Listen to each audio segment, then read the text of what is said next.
Panašu, kad Vilniaus miesto gyventojai nepabūgo kalėdinių kainų ir toliau šluoja parduotuves, ieškodami kalėdinių dekoracijų.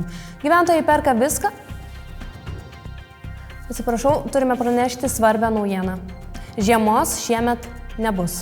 Keliamės į reportažą iš įvykio vietos. Laura? Sveiki, tiesiogiai iš įvykio vietos pristatau jums svarbiausią sezono naujieną. Ar jaučiate kalėdinę nuotaiką? Ne? Suprantu jūs, nes žiemos nėra. Ir tikriausiai nebus.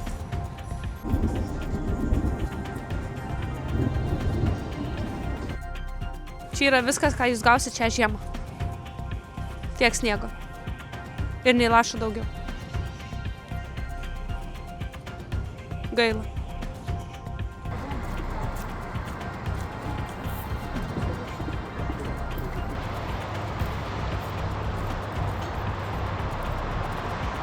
Ar dabar yra pavasaris ar ruduo?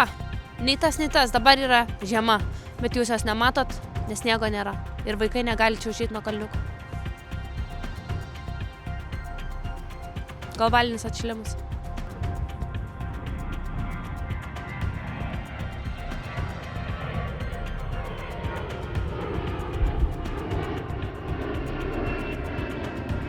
Laura? Grįžtam pas tave į studiją. Ačiū, Laura. Panašu, kad informacija pasitvirtino ir žiemos šiemet nebus. Bet Sportlandas žada, kad išpardavimas tikrai bus. Nuolaidos nuo 6 iki 7%.